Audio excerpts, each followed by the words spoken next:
एक बार क्या हुआ कि भीष्म पितामह ने काशी राज की 3 राजकुमारियां अंबा, अंबिके, अंबालिके तीनों का हरण किया और तीनों को लेकर के आए। तो एक का विवाह अपने भैया चित्रांगद से, एक का विवाह विचित्रवीर से कर दिया, एक रह गई अंबा।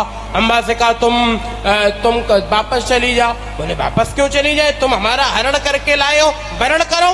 बोले वरण तो हम करेंगे नहीं। क्यों? बोले हम तो ब्रह्मचारी हैं। बोले ब्रह्मचारी हो तो हरण क्यों किया, हरण किया तो वरण करो। बोले हम नहीं करेंगे। बोले नहीं करोगे तो हम तुम्हारे गुरुजी से कह देंगी। तो वो गई और परशुराम जी से शिकायत कर दी। परशुराम जी ने कहा अच्छा, बुलाया परशुराम जी ने, तुमने हरण किया? बोले हाँ। बोले वरण करो। बोले गुरुजी वो तो हम नहीं करेंगे। बोले हमारी बात नहीं मानोगे? बोले नहीं मानेंगे। बोले तो निकल आओ, ऐसे गुरुजी भी हम नहीं है ना, गुरुजी पंडित कम नहीं, चेला हमारा छत्री कम नहीं। दोनों लोगों ने, एक तरफ गुरुजी धनुष बाण, एक तरफ महाराज भीष्म पितामह धनुष बाण। तो खैर लड़ाई तो नहीं हुई, लेकिन उसी दिन से भीष्म पितामह के बाद में आज परशुराम जी ने कह दिया आज के बाद किसी छत्री को हम चेला ही नहीं बनाएंगे, दीक्षा ही नहीं देंगे।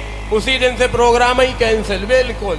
फिर कर्ण चेला बन गया और कर्ण जब चेला बन गया तो सारी विद्या ले ली। एक दिन परशुराम जी को शक हुआ। परशुराम जी ने कहा क्या किया कि कर्ण के गोद में सिर रख कर के लेट गए और एक बिच्छू आया और कर्ण के पैर में काटने लगा।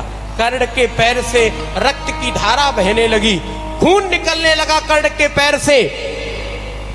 जैसे ही खून निकलने लगा तो परशुराम जी जग गए। परशुराम जी ने कहा कर्ण कौन हो तुम? बोले महाराज मैं तो कर्ण हूं। अरे तुम कर्ण, अकेले कर्ण नहीं हो, तुम क्षत्रिय हो। तो बोले महाराज आपको कैसे पता चला?